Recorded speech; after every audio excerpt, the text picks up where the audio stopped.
1945년 4월 소련의 진격으로 베를린이 무너져 내리던 중 아돌프 히틀러는 대중의 눈에서 영원히 사라졌습니다. 마지막으로 확실하게 알려진 사실은 그가 가장 충실한 협력자들에게 둘러싸여 총리 관저 벙커에 갇혀 제3제국의 완전한 군사적 붕괴로 치닫고 있었다는 것입니다. 그 순간부터 지금까지 주장되는 모든 것은 단편적인 증언, 훼손된 증거, 그리고 조작된 내용에 기반합니다. 수십 년 동안 정부, 정보기관, 법의학 전문가들은 그의 추정 자살, 시신 화장, 그리고 유해의 최종 운명에 대해 상반된 설명을 내놓아 왔습니다. 치과 증거도, 소련 문서도, 남미나 남극으로의 탈출설도 사건을 완전히 종결짓지는 못했습니다. 이 모든 것이 정교한 은폐 작전이었을까? 히틀러는 정말 베를린에서 죽었을까? 아니면 20세기 최악의 범죄자가 죗값을 치르지 않고 사라졌을까? 벙커에서의 자살, 히틀러의 죽음에 대한 공식 발표. 1945년 4월 29일 소련의 폭격이 베를린에 떨어지는 동안 아돌프 히틀러는 총통 벙커에서 에바 브라운과 민사 결혼식을 올렸습니다. 24시간 후 두 사람은 모두 사망했습니다. 마지막 순간을 목격한 사람들은 끔찍한 광경을 묘사했습니다. 히틀러의 개인 시종이었던 하인츠 린게는 총통의 개인 서재에서 시신을 발견했다고 주장했습니다. 히틀러는 오른쪽 관자놀이에 총탄 구멍이 있었고 에바 브라운은 눈에 띄는 상처는 없었지만 방 안에는 청산가리에서 나는 쓴 아몬드 냄새가 진동했습니다. 여기서 공식 기록에 균열이 생기기 시작합니다. 히틀러의 최측근이었던 오토 귄셰는 린게의 진술과 항상 일치하지는 않는 세부 사항들을 제시했습니다. 통신 담당자였던 로쿠스 미쉬는 다른 목격자들의 진술과 완벽하게 일치하지 않는 냄새와 소리를 묘사했습니다. 이러한 불일치는 트라우마와 혼돈의 산물일 수도 있고 이 사람들이 밝힐 수 없거나 밝히려 하지 않는 더 깊은 무언가를 드러낼 수도 있습니다. 자살로 추정되는 사건 이후 벌어진 일은 훨씬 더 복잡합니다. 증언에 따르면 히틀러는 자신의 유해를 완전히 파기하라는 구체적인 명령을 내렸습니다. 그는 이탈리아 게릴라들이 그의 시신에 대해 공개적으로 분노했던 무솔리니와 같은 운명을 겪고 싶지 않았습니다. 린게와 귄셰는 시신을 총리 관저 정원으로 옮겨 휘발유를 뿌리고 불태웠다고 주장합니다. 소련 포병대가 베를린을 포격하는 동안 3시간 동안 이들은 폭탄 구덩이에 장작 더미를 피워놓고 불을 지폈다고 합니다. 한 가지 문제가 되는 것은 바로 가용 휘발유의 양입니다. 1945년 4월 포위된 베를린에서 연료는 금보다 더 귀했습니다. 현대 법의학 전문가들은 연료가 풍부하더라도 야외 화장으로 시신을 완전히 파괴할 수 있을지 의문을 제기합니다. 뼈를 재로 만들기 위해서는 특수 용광로가 필요하며 이 용광로는 섭씨 1000도 이상에서 수시간 동안 가열되어야 합니다. 히틀러의 자살 추정 사건의 주요 증인들은 모두 거짓말할 이유가 있었습니다. 이들은 모두 소련의 스메르시에스메스에 의해 신문을 받았는데 이 조직은 자백을 받는 특이한 방법으로 악명 높았습니다. 이러한 증언 중 상당수는 사건 직후가 아니라 이들이 소련 감옥에 수감된 후 몇 달, 심지어 몇 년 후에 이루어졌습니다. 그들의 증언에서 드러나는 특이한 일관성은 놀랍습니다. 여러 사람이 같은 외상적 사건을 묘사할 때 대개 세부적인 내용에 상당한 불일치가 발생합니다. 외상과 충격은 기억을 왜곡합니다. 그러나 히틀러의 죽음에 대한 증언은 마치 예행 연습이라도 한 듯 거의 완벽한 일관성을 보여줍니다. 모두 같은 순서로 묘사합니다. 결혼, 유언, 권총과 청산가리를 이용한 자살, 화장, 너무나 완벽하게 동기화되어 있어 완전히 즉흥적이라고 할 수 없습니다. 소련군은 히틀러의 신원을 확인하는 분화구에서 치아 유골을 발견했다고 주장했습니다. 히틀러 치과의사의 조수였던 케테 호이쩌만과 프리츠 에흐트만은 이 치아 교량이 총통의 것이라고 확인했다고 합니다. 치아 교량은 하악골 파편과 분리되었습니다. 일반적인 화장에서는 불완전하더라도 치아가 턱뼈에 붙어 있습니다. 치아 보철물이 분리된 것은 마치 누군가가 고의로 이러한 유고를 증거로 제시한 것처럼 후에 조작되었을 가능성을 시사합니다.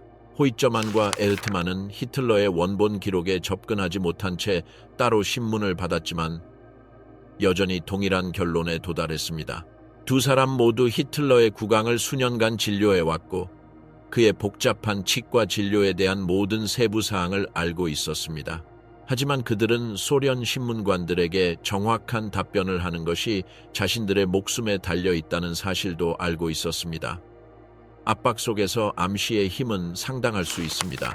2017년 고인물 분석으로 유명한 프랑스 법의학 전문가 필립 샤를리에는 발견된 치아가 사실상 히틀러의 것이라고 확인했다고 선언했습니다. 유럽의학 저널에 발표된 그의 연구는 이러한 논쟁을 완전히 종식시킨 듯 했습니다. 샤를리에 박사는 러시아 당국이 제공한 사진과 치아 조각만을 가지고 연구를 진행했습니다. 그는 원본 유해에 대한 독립적인 접근 권한이 없었고 치아 조각에 대한 DNA 검사도 수행할 수 없었습니다. 그의 분석은 주로 1944년 엑스레이 사진과의 형태학적 비교에 기반했습니다. 그가 발견한 우연의 일치는 인상적이지만 한 가지 우려스러운 점이 있습니다. 만약 누군가 거짓 증거를 조작하려 했다면 그 엑스레이 사진을 이용하여 설득력 있는 복제품을 만들 수 있었을 것입니다. 1944년의 치과 기술은 정확한 주형과 참고 자료만 있다면 특정 치과 교량을 재현할 수 있을 만큼 발전했습니다. 가장 충격적인 발견은 2009년에 있었습니다. 수십 년 동안 소련 기록 보관소에 히틀러의 것으로 보관되어 있던 두개골이 실제로는 20세에서 40세 사이의 여성 두개골이라는 DNA 분석 결과가 나온 것입니다. 이 발견은 소련의 핵심 법의학적 증거를 완전히 뒤엎고 나머지 자료의 신뢰성에 의문을 제기했습니다. 만약 소련이 두개골에 대해 그토록 심각하게 잘못 판단했다면 다른 증거들이 잘못 식별되거나 의도적으로 위조되었을 가능성이 있습니다. 소련의 은폐, 스탈린과 도망자 히틀러의 신화. 이오시프 스탈린은 세상이 간과한 사실을 알고 있었습니다. 히틀러가 사망한 지 9일 만에 서방 신문들이 총통의 서거를 축하했을 때 스탈린은 트루먼 대통령의 특사였던 해리 홉킨스에게 히틀러가 죽지 않고 어딘가에 숨어 있다고 비밀리에 선언했습니다. 이는 현실 감각을 잃은 편집증에 시달리는 독재자의 의견이 아니었습니다. 다른 사람들이 알지 못하는 정보에 접근할 수 있었던 한 남자의 계산된 선언이었습니다. 1945년 6월 9일 세계 정세를 뒤바꿀 기자회견에서 게오르기 주코프 원수는 히틀러의 시신이 발견되지 않았으며 그의 죽음을 확인할 수 없다고 발표했습니다. 이 발표는 소련군이 히틀러의 치아 유해를 직접 확인했다는 소문이 돌고 몇 주 후에 나온 것이었습니다. 이러한 모순은 우연이 아니었습니다. 크렘린궁이 치밀하게 계획한 허위 정보 공작의 일환이었습니다. 소련의 전략은 기발하게 마키아벨리적이었습니다. 히틀러의 운명에 대한 실질적인 증거는 비밀리에 보관하면서도 그의 생존에 대한 추측은 공개적으로 퍼뜨렸습니다. 포츠담 회담에서 스탈린은 트루먼에게 히틀러가 스페인이나 아르헨티나로 탈출했을 가능성이 높다고 직접 말했습니다. 이러한 진술은 미국 대표단에 의해 기록되었고 이후 언론에 유출되어 수십 년 동안 지속될 탈출 이론의 씨앗을 뿌렸습니다. 스탈린은 심오한 전략적 이유로 이처럼 중요한 주제에 대해 의도적으로 혼란을 조성하려 했습니다. 히틀러의 신화를 계속 유지하는 것은 여러 가지 목적을 달성했습니다. 첫째, 독일 내 소련군의 지속적인 주둔을 정당화했습니다. 나치 지도자가 아직 살아있다면 그는 끊임없는 경계를 필요로 하는 영구적인 위협으로 간주되었습니다. 둘째, 서방 정부들의 정통성을 훼손하여 그들이 나치 도주자들을 은폐하거나 심지어 공모하고 있을 가능성을 시사했습니다.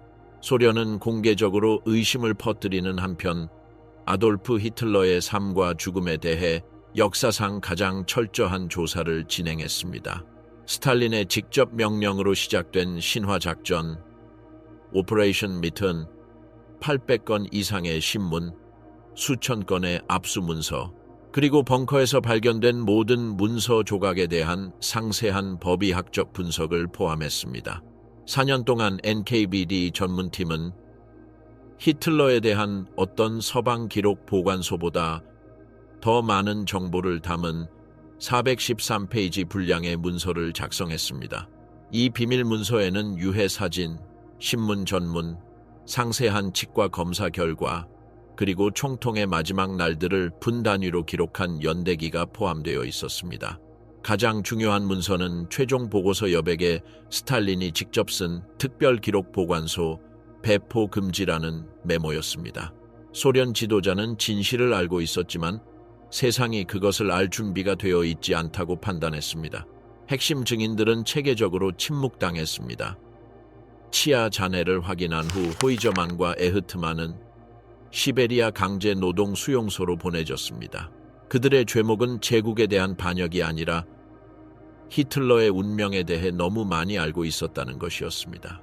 그들은 10년 동안 억류되었는데 이는 그들의 증언이 외부 세계에서 의미를 잃기에 충분한 시간이었습니다.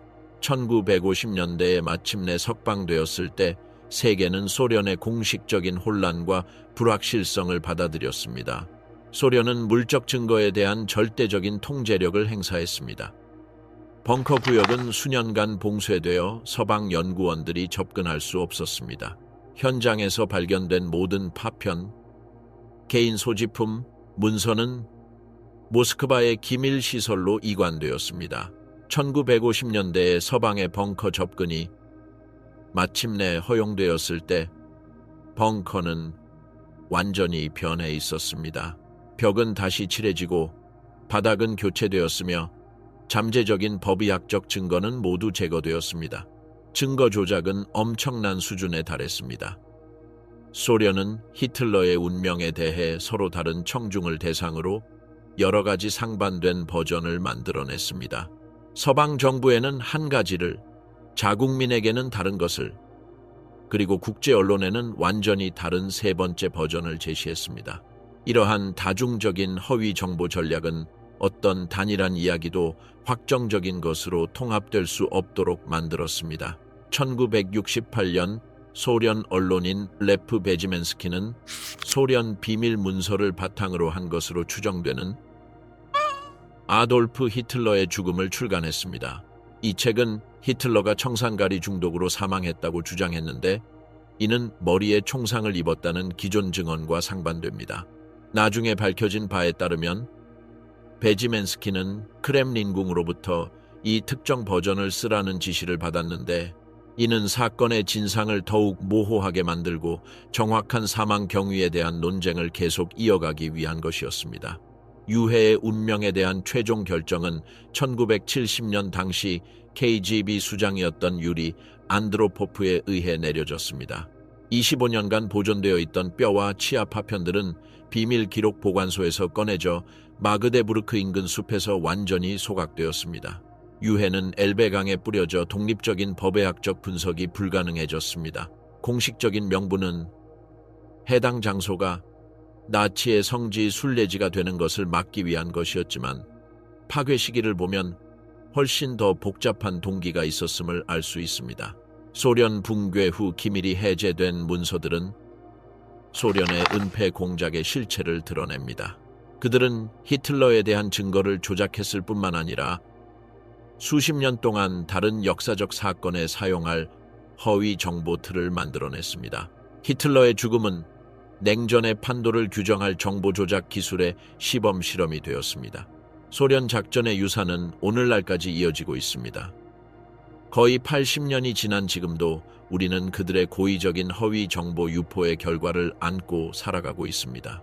히틀러에 대한 음모론은 대중의 상상에서 비롯된 것이 아니라 국가를 위한 치밀한 조작 작전에서 비롯되었습니다. 스탈린은 여전히 우리를 매혹시키고 혼란스럽게 하는 미스터리를 만들어냈으며 역사적 정보의 통제가 영토 장악만큼이나 강력할 수 있음을 보여주었습니다. 대역 배우 히틀러 대신 죽은 사람은 누구인가? 가장 우려스러운 가능성은 히틀러가 벙커에서 탈출했다는 것이 아니라 애초에 그곳에 없었다는 것입니다. 전쟁 마지막 몇 달 동안 총통은 암살 시도로부터 자신을 보호하기 위해 여러 명의 대역을 고용했습니다. 외모를 기준으로 엄선되고 히틀러 특유의 몸짓을 흉내내도록 훈련받은 이들은 진짜 독재자가 안전한 장소에 숨어있는 동안 공개 행사의 모습을 드러냈습니다. 구스타프 벨러와 하인리히 베르크너는 히틀러의 가장 설득력 있는 대역 배우였다. 벨러는 전쟁 전 배우로 활동했고 타고난 흉내내기에 재능이 있었다. 비슷한 지위의 당 간부였던 베르크너는 외모를 개선하기 위해 간단한 성형 수술을 받았다. 두 사람 모두 1945년 4월 말 몇 주 동안 공식 기록에서 사라졌다. 가족들은 공식적인 사망 통지를 받지 못했고 시신은 매장을 위해 수습되지도 않았다. 지난 몇 달 동안 히틀러의 신체적 악화는 극심했고 대중에게도 눈에 띄었다. 왼손의 떨림, 구부정한 자세, 극심한 창백함, 그리고 걷기 어려움은 유능한 분장사라면 누구라도 과장해서 붕괴 직전의 지도자라는 인상을 심어줄 수 있는 증상이었다. 히틀러의 마지막 공식 석상은 1945년 3월 20일 히틀러 유겐트 히틀러 유트를 사열한 것으로 추정되는 날이었다. 이 영상에서도 이상 징후가 드러난다. 해당 촬영본에 대한 현대적 분석 결과 미묘하지만 중요한 불일치가 드러났습니다. 촬영된 인물의 키는 히틀러의 알려진 인체 측정치와 정확히 일치하지 않았습니다. 일반적으로 특징적이고 뚜렷하게 나타나는 오른손의 움직임은 이전 영상에 기록된 것과는 다른 패턴을 보였습니다. 촬영자는 히틀러가 1923년 윈헨 폭동으로 인해 남긴 뚜렷한 흉터가 있는 왼쪽 얼굴을 카메라에 보여주지 않도록 주의했습니다. 벙커에서 나온 법의학적 증거는 이중설을 뒷받침하는 모순점을 보여줍니다. 히틀러가 자살한 것으로 추정되는 소파에서 채취한 혈액 샘플은 그의 알려진 혈액형과 일치하지 않았습니다. 제국 의료 기록에는 히틀러가 A형이라고 기록되어 있었지만 소련이 분석한 혈액 샘플은 B형이었습니다. 이러한 불일치는 내부 보고서에 기록되었지만 공개적으로 설명되지는 않았습니다. 발견된 유해에서 내부 장기가 완전히 제거되었다는 사실은 또 다른 문제를 제기합니다. 목격자들이 묘사한 것과 같은 불완전한 노천 화장이었다면 연조직 조각이나마 독성 분석을 통해 시안화물 존재를 확인할 수 있었을 것입니다. 그러나 그러한 조직은 발견되지 않았는데 이는 유해가 화장을 위해 특별히 준비되었을 가능성을 시사하며 공식 발표와 상충될 수 있는 생물학적 증거는 배제됩니다. 2009년에 발견된 여성 두개골은 이중 자살 이론에 또 다른 차원을 더합니다. 소련이 여성 두개골을 히틀러의 것으로 잘못 식별했다면 다른 식별들도 틀렸을 수 있습니다. 현장에서 여성 유해가 발견된 것은 여러 구의 시신이 사용되어 설득력 있는 이중 자살 장면을 만들어냈음을 시사합니다. 에바 브라운은 총리실에서 일했고 마지막 혼란스러운 시기에 실종된 수많은 젊은 여성 중 한 명으로 추정될 수 있습니다. 자살 목격자로 추정되는 사람들의 증언은 복제인간의 관점에서 살펴보면 전혀 다른 성격을 띈다. 히틀러와 가장 가까웠던 두 사람, 링게와 귄셰는 진짜 총통과 그럴듯한 복제인간을 구별할 수 있는 유일한 인물이었을 것이다. 그들이 추정된 화장 절차에 참여했다는 것은 무고한 목격자가 아니라 교묘한 속임수에 적극적으로 가담한 셈이 된다. 그러한 속임수를 실행하기 위한 실행 계획은 복잡했겠지만 불가능한 것은 아니었다. 지난 몇 년간 히틀러 접근에 대한 거의 완전한 통제권을 공고히 했던 마틴 보르만은 이러한 교체를 조율할 이상적인 위치에 있었다. 그의 운명은 여전히 미스터리로 남아있다. 1972년에 그의 것으로 확인된 시신이 발견되었지만 1998년에 실시된 DNA 분석으로 신원은 확인되었지만 시신이 어떻게 그 특정 장소에 도달했는지 그리고 왜 그렇게 조심스럽게 매장되었는지는 설명할 수 없었다. 화장 준비는 최종적인 시신 교환을 위한 완벽한 기회를 제공했을 것입니다. 화장에 걸린 것으로 추정되는 3시간 동안 소규모 공모자들이 시신 교환을 완료했을 수도 있습니다. 끊임없는 폭격과 짙은 연기가 자욱한 그 지역의 격렬한 군사활동은 비밀스러운 활동을 위한 완벽한 은폐막을 제공했을 것입니다. 소련 법의학 전문가들이 보고했지만 이후 공식 보고서에서는 삭제된 해부학적 불일치에는 발견된 유해는 히틀러에 알려진 치수보다 더 작고 가벼운 체격을 가진 사람으로 나타났습니다. 이러한 관찰 결과는 예비 기록에는 기록되었지만 최종 보고서에서는 삭제되었는데, 이는 모순되는 증거를 은폐하기 위한 의도적인 개입이 있었음을 시사합니다. 화장 전 시신에 대한 사진이나 영상 증거가 전혀 없다는 것은 매우 의심스럽습니다. 나치는 그들의 이념과 의식의 모든 측면을 꼼꼼하게 기록했지만 히틀러와 에바 브라운의 시신으로 추정되는 사진은 단 한 장도 없습니다. 화장이 여러 고위 장교들이 참석한 엄숙한 행사로 묘사되었다는 점을 고려하면 이러한 누락은 특히 이상합니다. 이중 이론은 히틀러의 말년 행동 패턴에서도 추가적인 근거를 찾을 수 있습니다. 목격자들은 그가 죽음을 체념한 듯하면서도 자신의 신체가 파괴되는 구체적인 세부 사항에 대해 극도로 신경을 썼다고 증언합니다. 물리적 증거를 완전히 없애려는 이러한 집착은 사후 신성 모독을 피하려는 단순한 걱정보다는 사기를 계획하는 듯한 모습과 더 일치합니다. 현대 치과 분석 결과는 설득력이 있지만 조작 가능성을 완전히 배제할 수는 없습니다. 히틀러의 치과 브릿지는 제거 가능한 장치였으며 사후에 발치하여 시신에 삽입했을 가능성이 있습니다. 하악골이 부착되지 않은 치과 보철물만으로 신원을 확인하는 것은 일반적으로 추정되는 것보다 확실한 증거를 제공하지 못합니다. 아르헨티나로의 탈출, 파타고니아의 나치. 아르헨티나는 단순히 나치 도피자들의 목적지가 아니었습니다. 제3제국의 고위층들을 수용하기 위해 특별히 설계된 산업보호시설이었습니다.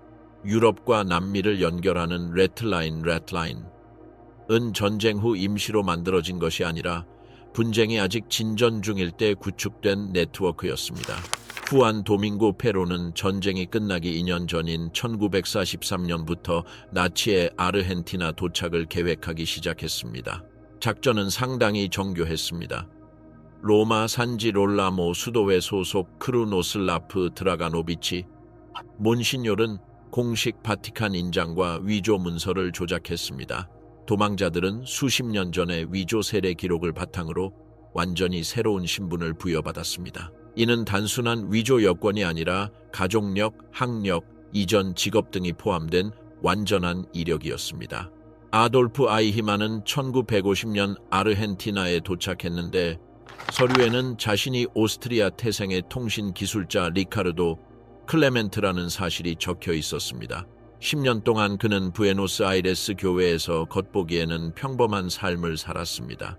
독일 회사에서 일하고 아이들을 키우고 정치에 대해 논의하고 제국에 대한 향수를 나누기 위해 정기적으로 만나는 전직 나치 인사들과 연락을 주고받았습니다. 1960년 모사드에 체포된 그는 필사적으로 숨어든 도망자가 아니라 무한한 자원을 가진 듯 보이는 조직의 도움으로 새로운 삶을 개척해온 사람이었습니다. 아우슈비츠 의사 요제프 맹겔레는 아이히만보다 먼저 도착하여 더욱 화려한 존재감을 확립했습니다. 그는 아르헨티나의 서류를 받았을 뿐만 아니라 집과 제약회사, 취업, 그리고 부에노스아이레스 상류사회와의 인맥까지 제공받았습니다. 수년 동안 그는 사교 행사, 오페라 공연, 학술 회의에 참석하며 아르헨티나 지식인 엘리트들과 교류했지만 그의 정체를 의심하는 사람은 아무도 없었습니다. 에리히 프리브케는 바릴로체에 정착하여 지역 독일 사회에서 존경받는 인물이 되었습니다. 그는 거의 50년 동안 학교를 운영하고 지역사회 단체에 참여하고 남미 전역에 흩어져 있는 다른 전직 나치 인사들과 서신을 주고받으며 공개적으로 살았습니다. 그의 사례는 이 도망자들이 발각될까봐 끊임없이 두려워하며 살았던 것이 아니라 정상적이고 생산적인 삶을 살 수 있도록 보호 조치를 받았음을 보여줍니다. 이 네트워크를 유지하기 위한 인프라는 인상적이었습니다. 아르헨티나는 유럽 도시들의 이민국을 설립하여 특별히 훈련된 요원들이 재정착 후보자들을 평가하도록 했습니다. 엔지니어, 과학자, 행정가 등 기술적으로 가장 가치 있는 나치 인사들이 우선권을 받았습니다. 또한 조직과 선전 분야에서 경험이 풍부하여 페론 정권에 도움이 될 수 있는 정치 지도자들에게는 특정 할당제가 적용되었습니다. 기밀 해제된 FBI 기록 보관소에는 남미에서 히틀러 목격담으로 추정되는 사건에 대한 수백 건의 보고서가 보관되어 있습니다. 많은 보고서가 신뢰할 수 없다는 이유로 폐기되었지만 일부 보고서에는 심각한 주의를 기울여야 할 구체적인 내용이 담겨 있습니다. 특히 필립 시트로엥 사건은 주목할 만합니다. 그는 관심을 끌려는 공상가가 아니라 콜롬비아와 아르헨티나 양국에 검증 가능한 연주를 가진 독일 상인이었습니다. 시트로엥은 CIA의 구두 증언뿐만 아니라 사진, 구체적인 주소, 연락처까지 제공했습니다. 그는 콜롬비아 투나 인근 독일인 거주 지역에서 아돌프 슈텔마여라는 남성을 개인적으로 알고 지냈다고 주장했습니다. 시트로엥에 따르면 이 남성은 보호농장에 거주하며 아르헨티나에서 정기적으로 방문객을 맞이했고 장거리 산책과 독일어 독서를 포함한 일상을 유지했습니다. 시트로엥이 제공한 사진은 콧수염을 기른 중년 남성이 시골집 현관으로 보이는 곳에 앉아 있는 모습을 보여줍니다. 화질이 좋지 않아 신원을 확실히 알 수는 없지만 자세, 콧수염의 독특한 모양, 그리고 히틀러 특유의 긴 손가락과 왼손등에 난 흉터 등 몇 가지 세부 사항을 통해 그의 신원을 짐작할 수 있습니다. 시트로엥은 자신의 주장에 대한 홍보를 추구하지 않았습니다. 그는 미국 당국에 자신의 관찰 내용을 보고한 후 공식 기록에서 사라졌습니다. 그는 책을 쓰지 않았고 추가 인터뷰를 허용하지 않았으며 자신의 정보를 돈벌이하려고 시도하지도 않았습니다. 이러한 행동 패턴은 관심 추구자나 사기꾼보다는 실제로 중요한 것을 목격한 사람에게 더 잘 나타납니다. 전쟁 후 아르헨티나에 도착한 잠수함 U-530과 U-977은 단순히 항복하는 승무원들을 실어 날랐을 뿐 아니라 그 이상의 화물을 실어 날랐습니다. 화물 명세서 분석 결과 공식적으로 실었다고 신고한 화물량과 실제 적재량 사이에 상당한 차이가 발견되었습니다. U-530은 담배만 실어 날랐다고 주장했지만 승무원들은 항구에 도착하기 전에 모든 항해 기록을 파기했습니다. U-977은 정규 승무원과만 함께 항해한다고 주장했지만 공식 보고보다 훨씬 긴 항해에 필요한 식량을 실어 도착했습니다. 바릴로체와 나우엘 우아피 호수 주변 지역의 시설들은 단순한 도피처를 넘어선 특징을 보여줍니다. 여러 증언에서 히틀러의 은신처였을 가능성이 있다고 언급된 아시엔다 산 라모는 개인 주택으로서는 최고 수준의 보안 시설을 갖추고 건설되었습니다. 철근 콘크리트 벽, 첨단 통신 시스템, 그리고 부지 내 여러 건물을 연결하는 지하 터널이 설치되어 있습니다. 칠레 국경 근처의 외딴 농장인 이날코인알코는 훨씬 더 정교한 특징을 보여줍니다. 비행기나 특정 산길을 통해서만 접근 가능한, 사실상 접근 불가능한 위치에 지어진 이 부지에는 전용 활주로, 독립형 발전기, 그리고 폭격에 대비해 설계된 지하 벙커로 보이는 시설들이 포함되어 있습니다. 이러한 특징들은 단순한 휴가용 주택의 전형적인 특징이 아니라 매우 중요한 사람을 숨기기 위해 설계된 시설의 특징입니다. 바릴로체 지역 주민들의 증언에는 1950년대와 1960년대 히틀러가 묘사한 것과 일치하는 노인을 목격했다는 여러 보고가 포함되어 있습니다. 독일 농장의 가정부였던 카탈리나 고메로는 다른 독일 주민들에게 정중하게 대접받은 한 남성에게 식사를 제공했다고 증언했습니다. 고메로에 따르면 이 남성은 현지 직원들과 직접 대화한 적이 없고 식사 시간은 매우 구체적인 일정을 고수했으며 외교 행랑으로 도착하는 독일 신문을 받았다고 합니다. 회의론자들은 히틀러가 채식주의자였고 고메로가 고기를 제공했다고 묘사했다는 점을 지적했지만 이러한 불일치에 대해서는 그럴듯한 설명이 있습니다. 히틀러의 채식 식단은 만성 위장 질환 이후 건강상의 이유로 채택되었습니다. 전문의를 만날 수 없는 망명 생활을 하는 60대 남성이 이러한 식단 제한을 부득이하게 포기했을 가능성도 있습니다. CIA 기록 보관소에는 독일 기술 인력을 남미 국가로 이주시키는 작업을 조율했던 것으로 보이는 페이퍼클립 사우스라는 작전에 대한 언급이 있습니다. 구체적인 내용은 기밀로 남아있지만 이 언급은 단순히 미국 과학자들을 모집하는 것보다 훨씬 광범위한 작전이었음을 시사합니다. 이 작전에는 소련 공산주의에 맞서 싸우는 데 중요한 역할을 했던 독일 정치 지도자들의 이주를 위한 의정서가 포함되어 있었을 것입니다. 제국의 재정을 담당했던 스위스 은행들은 1950년대 내내 아르헨티나 기관들과 활발한 관계를 유지했습니다. 부에노스아이레스의 특정 계좌로 자금이 정기적으로 이체된 것은 독일 망명자들을 위한 재정 지원망이 유지되었음을 시사합니다. 이러한 자금 이체는 알려진 대부분의 도망자들이 체포되거나 사망한 후에도 1970년대까지 계속되었습니다. 이 시기 아르헨티나의 독일 공동체는 단순한 문화적 유대감을 넘어선 사회적 결속력을 유지했습니다. 제국의 중요한 기념일을 기념하는 사적인 행사, 유럽에서 금지된 나치 관련 서적을 소장한 도서관, 그리고 제2차 세계대전 역사 개정판을 가르치는 학교들이 있었습니다. 이러한 문화적 기반 시설은 유명 탈주범에게 정서적 지원뿐만 아니라 작전상의 안전까지 제공했을 것입니다. 남극으로의 비행 211기지와 제4제국의 전설. 1938년 세계가 전쟁을 준비하고 있을 때 나치 독일은 극지 역사상 가장 미스터리한 탐험을 시작했습니다. 포경기지 건설을 공식 목표로 삼았던 제3차 독일 남극 탐험대는 일상적인 과학 탐사를 훨씬 뛰어넘는 활동을 수행했습니다. 3개월 동안 MS 슈바벤란트호와 도르니어 수상 비행기는 60만 제곱킬로미터가 넘는 남극 영토를 사진과 지도로 기록하며 몇 킬로미터마다 나치 깃발을 꽂고 국제적으로 인정받지 못한 영토 주장을 펼쳤습니다. 이 탐험 중 촬영된 항공 사진들은 나치가 매우 흥미롭게 여겼던 지질학적 특징을 드러냈습니다. 노이슈바벤의 광활한 지역에서는 지열 활동의 증거가 발견되었는데 얼음이 상당히 얇고 따뜻한 해류가 거주 가능한 미기후를 형성한 지역들이 있었습니다. 세계대전을 계획하고 있던 국가에게 이러한 특징들은 고래 사냥을 훨씬 뛰어넘는 전략적 가능성을 제공했습니다. 원정대 사령관 알프레드 리처 대위는 전쟁 후 수십 년이 지나서야 공개된 개인 일기를 작성했습니다. 그의 일기에는 공식 보고서에는 포함되지 않은 발견 사항들이 기록되어 있습니다.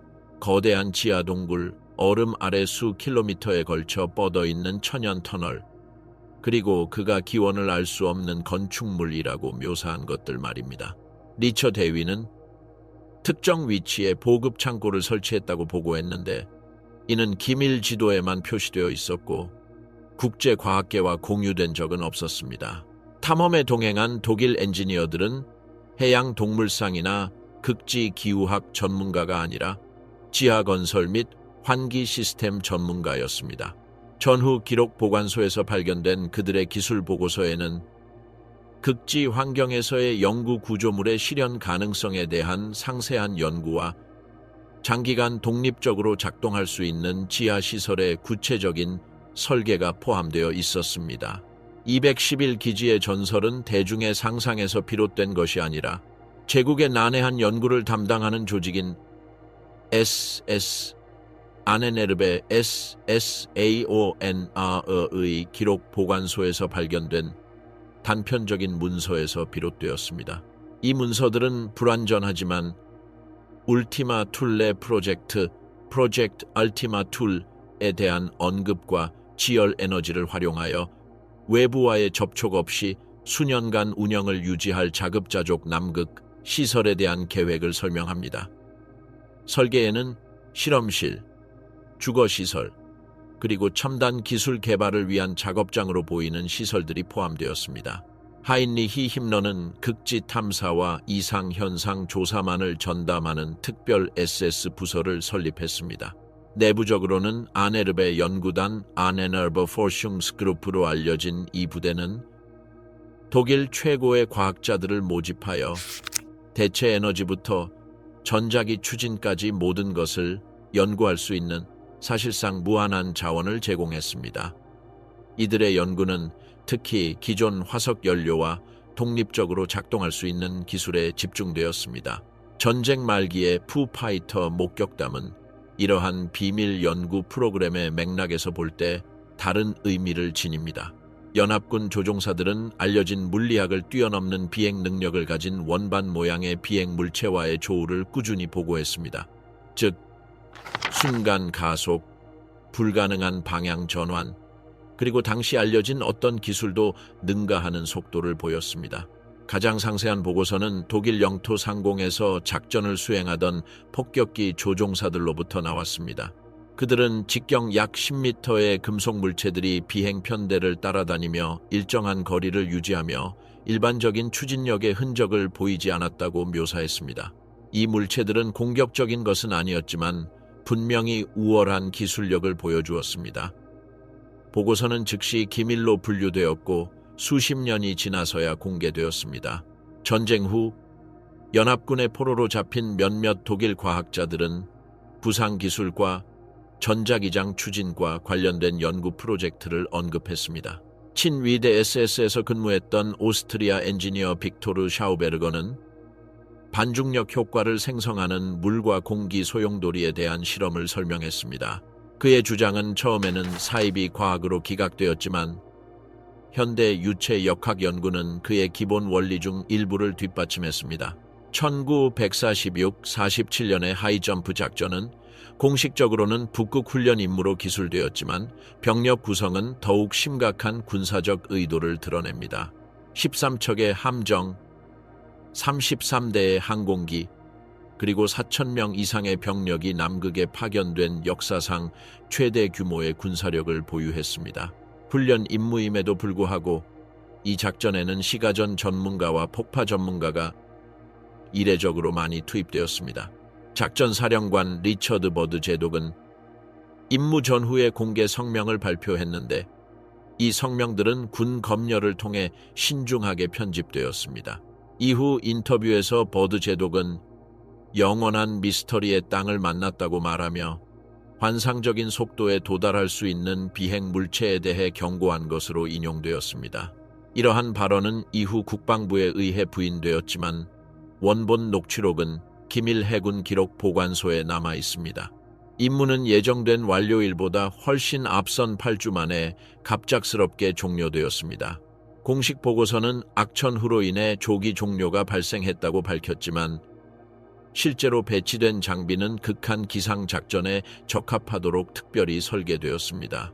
작전 중 여러 대의 항공기가 손실된 것으로 보고되었지만 이러한 손실의 구체적인 정황은 공개적으로 설명되지 않았습니다. 수년 후 공개된 하이점프 참가자들의 비공식 증언은 연합군의 어떤 기술도 능가하는 미지의 항공기와의 조우를 묘사했습니다. 1970년대 익명을 요구한 한 해군 조종사는 어디서나 나타나 몇 분 동안 우리 편대 주변을 불가능한 패턴으로 이동하다가 우리 장비로는 측정할 수 없는 속도로 사라진 물체와의 조우를 묘사했습니다. 독일인들이 남극에 건설할 수 있었던 시설들은 당시로서는 불가능한 기술을 필요로 하지 않았을 것입니다. 지열 에너지는 활화산 지역에서 완벽하게 활용될 수 있었고 남극에는 지하열로 인해 땅이 영구적으로 얼음으로부터 보호되는 여러 지역이 있습니다. 이러한 지역 중 하나에 건설되고 폐쇄형 생명 유지 시스템을 갖춘 지하시설은 수년간 독립적으로 작동할 수 있었습니다. 뉴슈바벤에 대한 현대 지질학적 분석 결과 나치가 매력을 느꼈을 만한 특징들이 드러났습니다. 광활한 천연 동굴 시스템, 지열로 가열된 담수원, 그리고 첨단 기술의 필수적인 우라늄과 희귀 금속을 포함한 광물 매장지 등이 그 예입니다. 이러한 지역에 건설된 지하 문명은 연구 및 기술 개발에 필요한 모든 자원을 활용할 수 있었을 것입니다. 독일 잠수함은 남극 대륙에 도달할 수 있는 기술적 능력을 갖추고 있었습니다. 21형 잠수함은 몇 주 동안 잠수 상태를 유지할 수 있었고, 유럽에서 남극 대륙까지 재급유 없이 항해할 수 있는 작전 범위를 갖추고 있었습니다. 이 잠수함 중 몇몇은 전쟁 마지막 몇 주 동안 실종되었으며 발견되지도 않았고 침몰 여부도 확인되지 않았습니다. 현대 위성 증거는 노이 슈바벤의 특정 지역에서 명백한 자연 지질학적 설명이 없는 이상 현상을 보여줍니다. 얼음 아래의 직사각형 구조물, 인공적인 구조물을 시사하는 배수 패턴, 그리고 알려진 지질학적 모델에 따르면 지열 활동이 없어야 할 곳에서 지열 활동이 있었음을 시사하는 열적 특징 등이 있습니다. 이러한 이상 현상은 자연적인 설명이 있을 수 있지만 고대 인공시설과도 일치합니다. 남극에서의 독일 활동에 대한 공식적인 침묵은 연합군이 전쟁의 거의 모든 측면에 대한 상세한 나치 기록 보관소를 확보했다는 점을 고려할 때 주목할 만합니다. 만약 독일군이 남극 활동을 일상적인 과학 탐사로만 제한했다면 풍부한 자료를 확보할 수 있었을 것입니다. 그러한 기록이 없다는 것은 실제 활동이 성공적으로 은폐되었거나 관련 문서가 여전히 기밀로 분류되어 있음을 시사합니다. 일부 연구자들은 여러 대의 21형 잠수함 실종 사건과 전후 수집된 상반된 증언을 바탕으로 비록 논란의 여지가 있지만 특정 집단에서는 여전히 강력하게 주장하는 이론을 제시했습니다. 바로 아돌프 히틀러가 베를린에서 사망하지 않고 남극의 은밀한 시설로 비밀리에 도피했다는 것입니다. 문서상의 공백과 여전히 기밀로 분류된 정보 작전을 바탕으로 한 이 가설에 따르면 히틀러는 분쟁 말기에 잠수함 경로를 통해 노보슈바벤으로 대피했을 것이며 그곳에서 자급자족이 가능한 기지를 통해 완전한 고립 속에서 생존할 수 있었을 것입니다. 이 이론은 결정적인 증거가 부족하고 공식 사학계에서 널리 반박되었지만 이 이론이 여전히 지속되고 있다는 사실은 제3제국 말기를 둘러싼 미지의 사실들이 제4제국의 지하 존재에 대한 추측을 여전히 부추기고 있음을 시사합니다. 안전된 페이퍼클립 작전, 히틀러를 위한 서방의 보.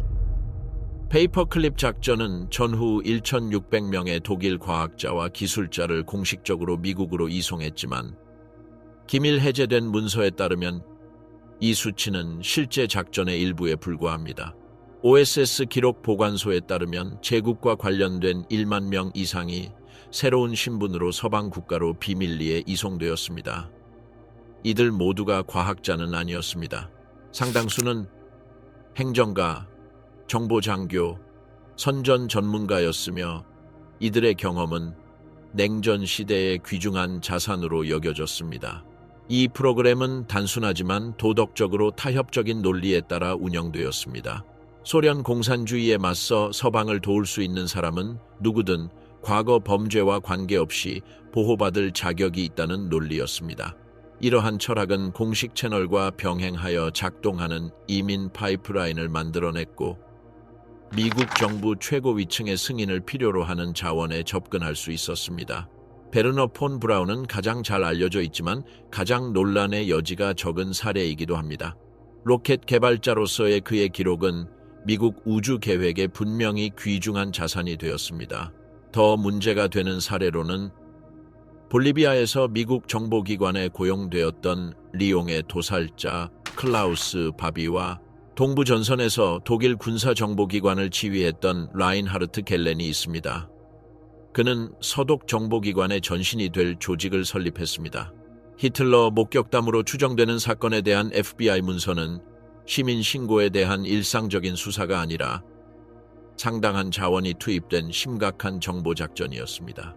필립 시트로엥 사건은 수개월에 걸친 수사를 촉발했고 요원들이 남미로 파견되어 수백 페이지에 달하는 기밀 보고서를 작성하게 되었습니다. 이는 혼란스러운 시민이 신뢰할 수 없는 보고서를 제출했을 때 일반적으로 보이는 대응과는 다릅니다. 이러한 보고서 중 다수는 일반적인 범죄 수사 절차를 넘어서는 국가 안보 수준으로 분류되었습니다. 극비 및 열람 가능으로 표시된 문서들은 미국 정보기관이 이러한 가능성을 공개적으로 인정한 것보다 더 심각하게 받아들일 만한 이유가 있었음을 시사합니다. 시트로앵이 제공한 사진은 확실하지는 않지만 1950년대 기술로는 위조하기 어려운 세부 사항을 포함하고 있습니다. 현대 법의학적 분석 결과 히틀러의 자연스러운 노화와 일치하는 특징들이 드러났습니다. 헤어라인, 귀의 특정 모양, 그리고 독재자의 특징적인 손 모양으로 보이는 특징들이 그 예입니다. 이미지 해상도가 명확한 식별을 제공하지는 않지만 명백한 위조라고 단정 지을 수도 없습니다. 역사적 맥락을 고려하면 미국의 히틀러 비호는 처음 생각했던 것보다 훨씬 더 타당해 보입니다. 1945년 무렵 소련과의 긴장은 이미 명백했고 미국의 전략 기획자들은 독일의 지식과 경험이 소련의 팽창주의를 억제하는데 결정적인 역할을 할 수 있는 시나리오를 검토하고 있었습니다. 역사상 어떤 인물보다도 공산주의에 맞서 가장 적극적으로 싸운 지도자였던 히틀러는 귀중한 전략적 자산으로 여겨질 수 있었습니다. OSS 국장, 그리고 이후 CIA 국장을 지낸 앨런 덜레스의 회고록에는 국가안보 목적으로 이전된 독일의 매우 귀중한 자산과 관련된 작전에 대한 간접적인 언급이 포함되어 있습니다. 덜레스는 히틀러를 구체적으로 언급하지는 않지만 사용된 표현은 소련의 포로가 될 위험이 너무 크다고 판단된 특정 인물에 대한 보호 작전과 일맥상통합니다. CIA 기록 보관소에는 미래의 정보 작전에 필수적인 독일 인물들을 보호하기 위해 시행된 것으로 보이는 세이프 헤이븐 작전에 대한 언급이 있습니다.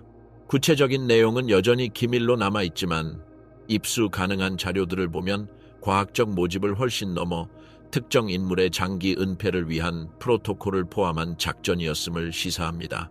이 기간 동안 미국 정보기관들의 행동 패턴은 전략적 가치가 있다면 공인된 전범들조차 보호하려는 일관된 의지를 보여줍니다.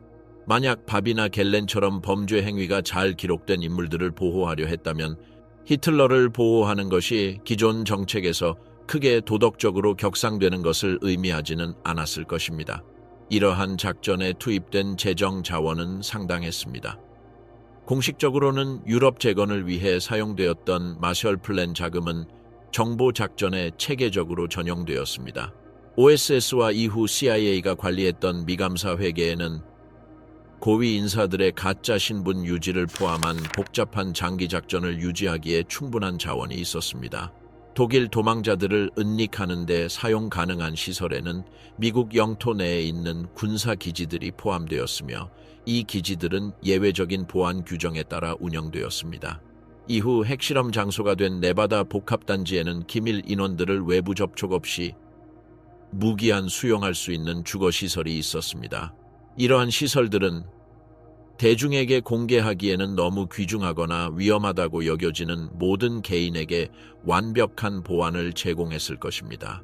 1940년대와 1950년대에 이 시설에서 근무했던 미군 병사들의 증언에는 정중한 대우를 받았지만 공식 기록에는 기록되지 않은 특별 손님에 대한 언급이 포함되어 있습니다. 1980년대에 익명을 요구한 한 전직 경비원은 고위 장교들의 정기적인 방문을 받고 다른 직원들에게는 제공되지 않는 국제통신망에 접근할 수 있었던 독일계 노인을 경비했던 경험을 증언했습니다. 이 기간 동안 서방 정보기관 간의 협력은 공개적으로 알려진 것보다 훨씬 광범위했습니다. 영국 MI6, 프랑스 DGSE, 그리고 미국 CIA는 독일 도주자들에 대한 자원과 정보를 공유하는 공동 프로그램을 운영했습니다. 이러한 협력은 서방 국가들 간의 안보 유지를 위해 필요한 보호 대상자들의 이동을 촉진했을 것입니다. 기밀 해제된 스위스 은행 기록 보관소는 독일 도주자들이 사용한 가명으로 확인된 계좌로 미국 자금이 정기적으로 이체되었음을 보여줍니다. 이러한 이체는 수십 년 동안 지속되었으며 이는 정보기관에 대한 일회성 지급을 훨씬 뛰어넘는 재정 지원 네트워크가 유지되었음을 시사합니다. 1970년 히틀러의 유해를 완전히 파기하기로 한 결정은 서방 기관들이 진짜 히틀러를 보호하고 있었을 가능성을 고려하면 다른 의미를 지닙니다. 1945년 사망에 대한 공식 발표와 상충될 수 있는 모든 물리적 증거를 제거하는 것은 그러한 작전에 참여하는 모든 기관에게 중요한 작전적 우선순위였을 것입니다.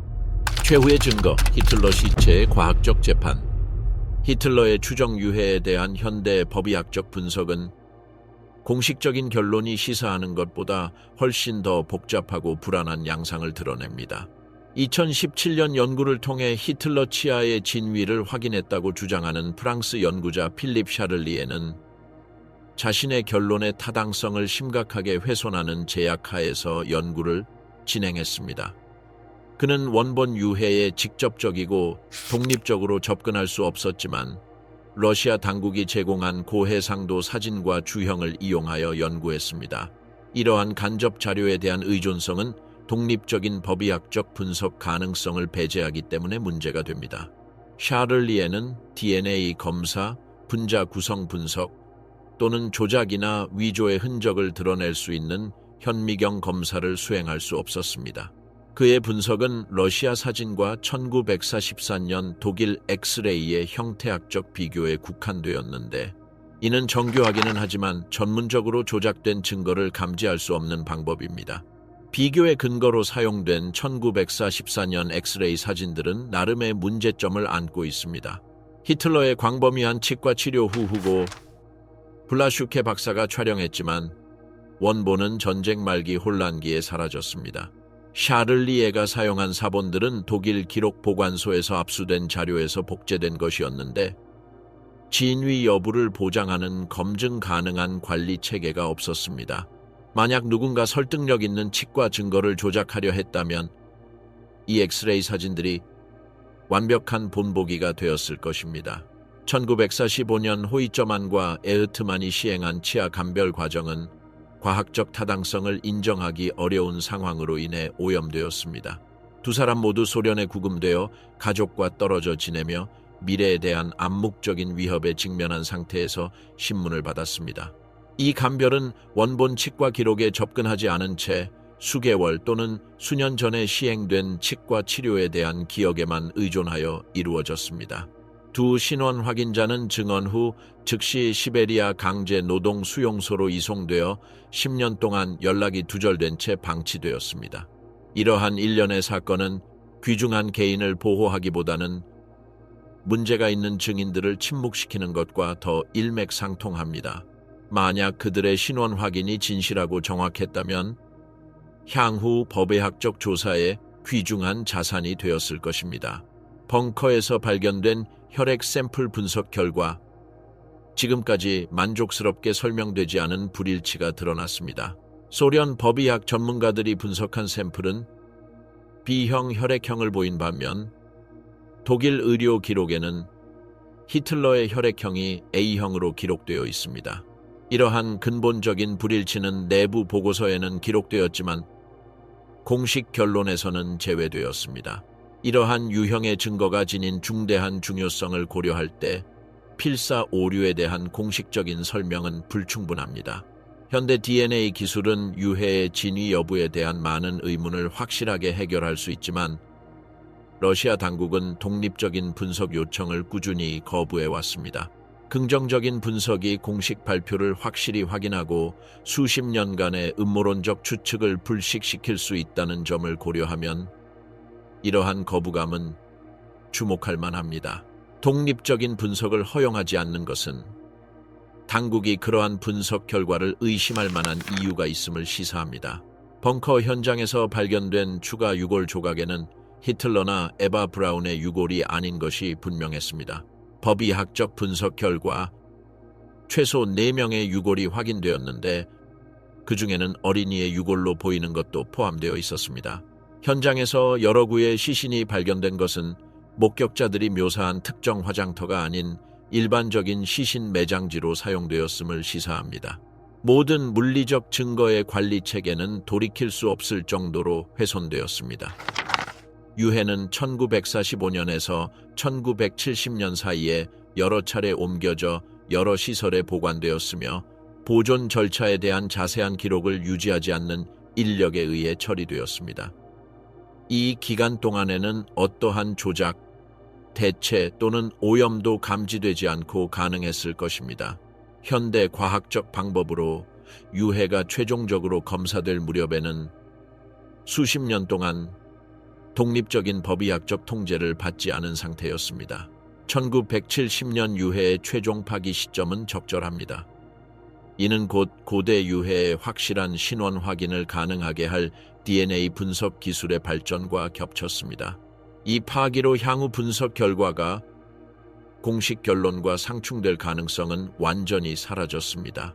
이러한 물리적 증거의 제거는 단순히 나치 숭배를 막는 것보다 불편한 진실을 은폐하는 데 더 부합합니다. 1970년 파괴에 연루된 사람들의 증언에는 공식적으로 주장된 것만큼 과정이 완전하지 않았음을 시사하는 불일치가 있습니다. 이 작전을 감독했던 바실리 크리스토포로프는 이후 정확히 무엇이 파괴되었고 어떤 방법이 사용되었는지에 대해 상반된 진술을 했습니다. 일부 증언은 보관된 자료의 일부만 실제로 소각되었다고 주장하는 반면 다른 증거는 훨씬 더 안전한 시설로 옮겨졌을 가능성이 있다고 합니다. 히틀러 사망에 대한 전체적인 이야기를 둘러싼 정황 증거는 실제 역사적 사건보다는 치밀하게 구성된 허위 정보 조작과 더 일치하는 패턴을 포함하고 있습니다. 여러 기관 간의 공조, 모순되는 증거의 체계적인 은폐, 그리고 특정 이야기의 적극적인 홍보는 단순한 민감 정보 분류를 훨씬 뛰어넘는 수준의 조작을 시사합니다. 허용된 독립적인 과학적 분석은 공식 입장을 뒷받침하는 자료에 국한되었습니다. 공식 결론과 상충될 수 있는 증거 조사 요청은 지속적으로 거부되거나 무시되어 왔습니다.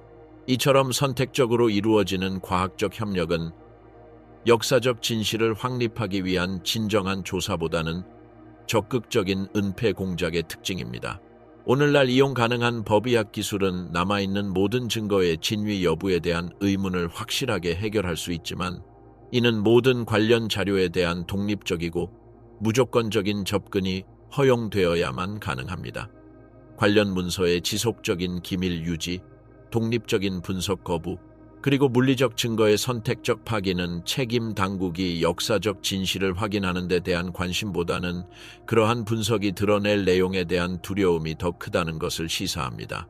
현존하는 증거에 근거하여 도출할 수 있는 가장 정직한 과학적 결론은 1945년 4월 아돌프 히틀러의 사망이 현대 법의학적 기준으로는 여전히 입증되지 않았다는 것입니다. 공식 발표대로 사망했을 가능성은 있지만 수십 년간의 정치적 조작으로 증거가 심각하게 훼손되어 어떠한 확실한 결론도 과학적으로 정당화될 수 없습니다. 이러한 불확실성은 우연이 아니라 역사적 진실을 정치적 고려에 종속시키려는 여러 정부의 의도적인 결정의 직접적인 결과입니다. 진짜 미스터리는 히틀러에게 무슨 일이 일어났는가가 아니라 왜 그토록 많은 권력기관들이 그 질문에 대한 확실한 답을 얻지 못하도록 끊임없이 노력해 왔는가 하는 것입니다.